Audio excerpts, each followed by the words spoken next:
नाजरीन अस्सलाम वालेकुम। इन्फोटॉनिक में खुश आमदीद। कहानी की शुरुआत होती है और हमें दिखाए जाते हैं चार दोस्त जो कि एक पार्टी में होते हैं, जिनमें एक लड़की का नाम जीमा होता है और वो चार एक दूसरे से वादा करते हैं कि वो सारी जिंदगी साथ रहेंगे और खूब मस्ती करेंगे।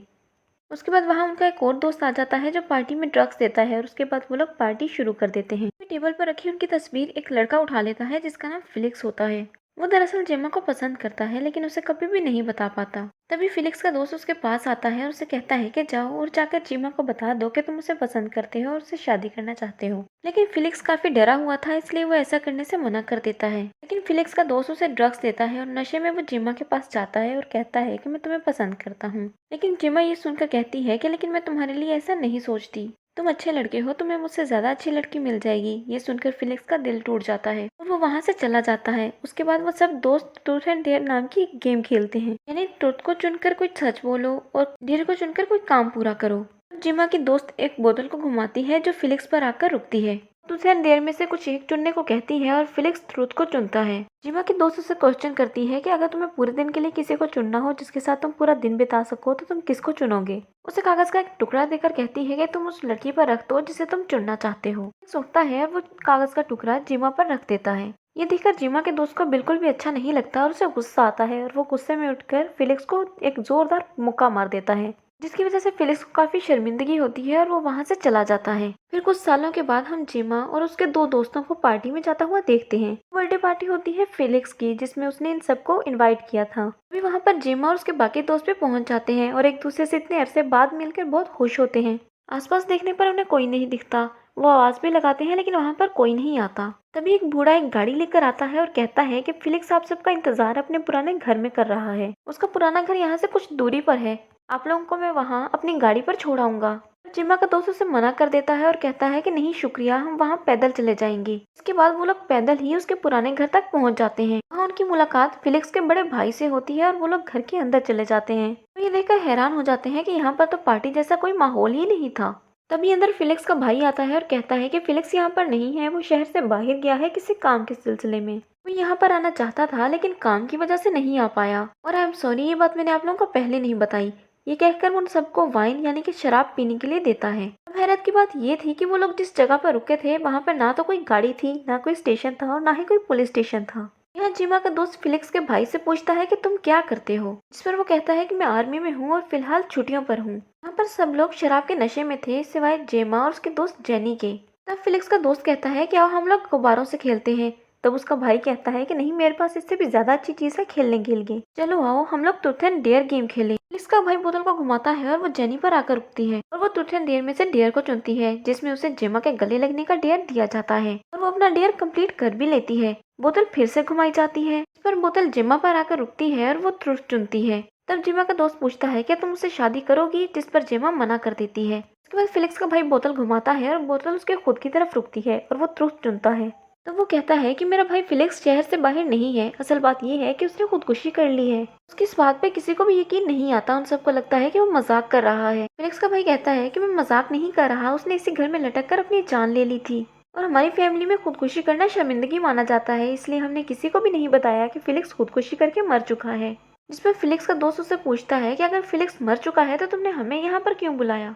इस पर फिलिक्स का भाई कहता है कि मैं सच्चाई जानना चाहता हूँ कि आखिर उस रात क्या हुआ था जब तुम लोग ट्रूथ एंड डेयर गेम खेल रहे थे, यानी कि 2 साल पहले जो पार्टी हुई थी उसमें कुछ हुआ था। उसके बाद वो एक कागज निकालता है और उनसे कहता है कि तुम में से किसने फिलिक्स को ये कागज भेजा था, ये उसकी जेब में से मिला था।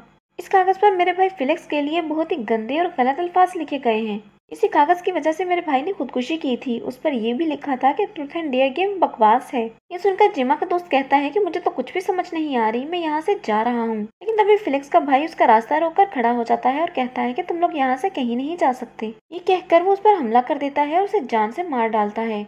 उसके बाद जेनी फिलिक्स के भाई पर बोतल से हमला करती है जिस पर वो उसे थप्पड़ मारता है, वो नीचे गिर जाती है। उसके बाद फिलिक्स का भाई अपनी गन निकाल के सब पर तानता है और कहता है कि कोई यहाँ से नहीं हिलेगा और वो जिमा के दोस्त की टांग पर गोली चला देता है। फिर जिमा का दोस्त अपने मोबाइल से पुलिस को फोन करने लगता है लेकिन वो उसके हाथ पर भी गोली चला देता है और जिमा का दोस्त काफी जख्मी हो जाता है। फिलिक्स के दोस्त के अलावा सबको कुर्सियों से बांध देता है और उसके बाद ट्रूथ एंड डेयर गेम शुरू करता है। इससे बोतल घुमाई जाती है जो जिमा पर आकर रुकती है और वो ट्रूथ चुनती है, जिस पर फिलिक्स का भाई उससे पूछता है कि तुम्हारे ख्याल में उस कागज पर वो गंदे अल्फाज किसने लिखकर भेजे होंगे जिस पर जिमा कहती है कि मुझे नहीं पता, जिस पर वो उसे फिर से थप्पड़ मारता है और फिर से पूछता है। और इस पर जिमा अपने सबसे करीबी दोस्त का नाम लेती है जिससे उसने शादी के लिए पूछा था, जिसे सुनकर जिमा का दोस्त साफ साफ इनकार कर देता है कि ये मैंने नहीं भेजा था। इस पर वो फिर से बोतल घुमाता है और वो जिमा के जख्मी दोस्त पर आकर रुकती है और वो डेयर चुनता है। उस डेयर को पूरा करने के लिए फिलिक्स का भाई एक टेबल लाता है जिसके ऊपर 2 जार रखी हुई थी। एक में पानी होता है और दूसरे में एसिड होता है। वो जेमा को नीचे लटा देता है और उसके मुंह में एक पाइप लगा देता है। उसके बाद जेमा के दोस्त से कहता है कि दोनों जार में से किसी एक को चुनो। वो उस जार को चुनता है जिसमें पानी था और जेमा की जान बच जाती है। उसके बाद फिलिक्स का भाई फिर से बोतल घुमाता है और इस पर जेनिफर बोतल आके रुकती है और वो तुझ को चुनती है, जिस पर फिलिक्स का भाई कहता है कि तुम्हें अपने दोस्तों में से किसी एक को टेस्ट देने के लिए चुनना होगा, जिस पर वो मना कर देती है। तो फिलिक्स का भाई कहता है कि अगर तुमने किसी को नहीं चुना तो तुम्हें खुद टेस्ट देना होगा।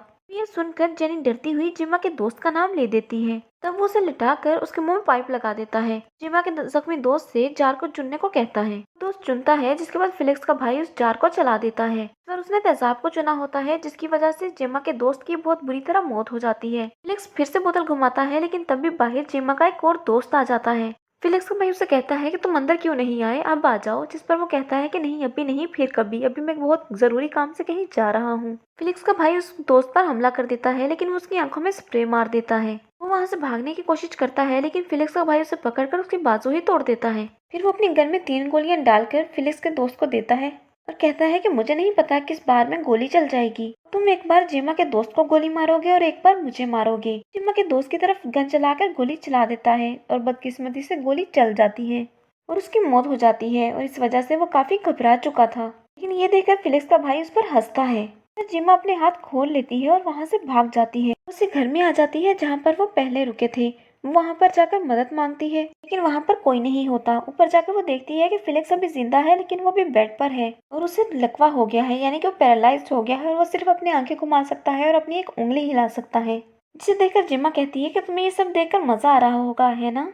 दरअसल फिलिक्स का भाई जहाँ पर सबको मार रहा था वहाँ पर कैमरे लगे हुए थे जिनके जरिए फिलिक्स यहाँ पर देख रहा था। वो कहती है कि फोन कहाँ है, क्योंकि फिलिक्स उसे पसंद करता था इसलिए वो उसे बता ही देता है। लेकिन इसका कोई फायदा नहीं था क्योंकि सारे के सारे कनेक्शंस कटे हुए थे। जिमा इस वजह से काफी दुखी हो जाती है और वो फिलिक्स के पास जाकर उसे कुछ सवाल करती है, जहाँ उसे पता लगता है कि फिलिक्स की ऐसी हालत खुदकुशी की वजह से नहीं बल्कि उसके भाई की वजह से हुई है। तभी वहाँ पर बुरा आदमी आ जाता है और वो जिमा पर गन तानकर उसे झुकने को कहता है, लेकिन जिमा बेड के नीचे चली जाती है और दूसरी तरफ से निकलकर फिलिक्स के गले पर ब्लेड रख देती है। वो बूढ़े आदमी को कहती है कि अगर तुमने बंदूक ना रखी तो इस ब्लेड से फिलिक्स का गला काट दूंगी। देखकर बूढ़ा आदमी बंदूक का वहीं पर रख देता है और वहाँ से चला जाता है। जिमा जल्दी से गन उठाकर बाहर जाने लगती है लेकिन तभी अचानक बुरा आदमी बाहर से आकर उस पर हमला कर देता है, जहाँ इसी बीच गोली चल जाती है और वो बुरा आदमी मर जाता है। इतनी देर में फिलिक्स का भाई भी वहाँ पर पहुंच चुका था और वो पूरे घर में जिमा को ढूंढने लगता है। दूसरी तरफ जेनी अपने हाथ खोल चुकी थी और वो ड्रग्स मांगती है। फिलिक्स का दोस्त जैसे ही उसे ड्रग्स देता है तो उसकी उंगली काट देती है, उसके हाथ से अलग कर देती है। ये देखकर फिलिक्स का दोस्त उसे मारता है।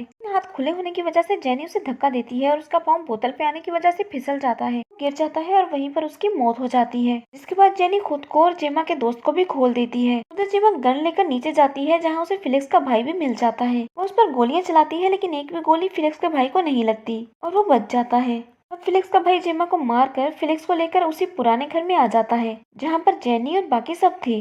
अंदर आने के बाद फिलिक्स का भाई देखता है कि वहाँ पर जेनी और उसके दोस्त आजाद हो चुके थे। जेनी फिलिक्स के भाई पर गोली चलाती है, वो उसके कंधे पर लगती है और वो नीचे गिर जाता है। वो उसके पास जाकर जैसे ही उस पर गोली चलाने लगती है तो वो चाकू से उसके बगल में मार देता है, जिस वजह से जेनी का निशाना चूक जाता है और वो दर्द से तड़पने लगती है। लेकिन किसी तरह वो चाकू निकाल लेती है और फिलिक्स का भाई उसका गला दबाने लगता है। वो मरने ही वाली थी कि तभी एक दोस्त फिलिक्स के भाई के पाँव में चाकू मार देता है। इसके बाद जेनी खड़ी होती है और तेजाब के जार को फिलिक्स के भाई के मुंह पर मार देती है, जिसकी वजह से उसकी एक साइड जल जाती है। जिसके बाद जेनी उसे बांधकर अपने दोस्त को गाड़ी में जाने का कहती है। उसका दोस्त चलने की हालत में नहीं था लेकिन फिर भी वो घिसटते हुए गाड़ी तक पहुंच जाता है। यहाँ पर आखिरकार अब सब कुछ सच सच सामने आने लगता है। जेनी सब कुछ खुल के बताती है। कुछ साल पहले जब हम सब दोस्तों ने ट्रूथ एंड डेयर वाली गेम खेली थी तो तब मैंने ही तुम्हारे भाई को गालियों वाले लेटर भेजे थे, इसका तुम हमसे पूछ भी रहे थे। इसके अलावा उस रात मैंने तुम्हारे भाई की एक गंदी वीडियो भी बनाई थी। क्योंकि वो नशे की हालत में था तो मुझे जरा भी मुश्किल पेश नहीं आई।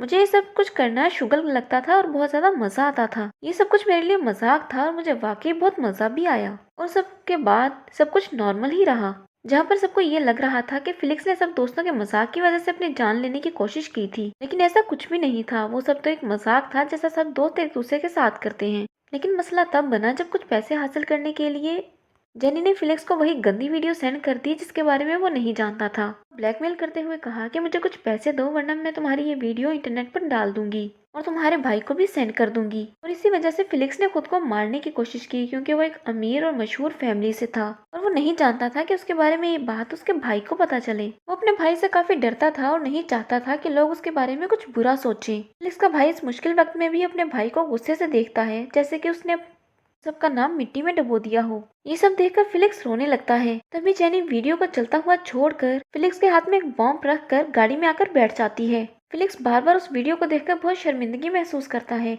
अब उसकी जो उंगली काम करती थी, बॉम्ब की पिन उस उंगली से निकल जाती है और एक बहुत बड़ा धमाका होता है। और इस धमाके में फिलिक्स और उसका भाई मर जाते हैं और जेनी वहां से गाड़ी लेकर अपने घर की तरफ निकल जाती है। फिल्म यहीं पर खत्म हो जाती है।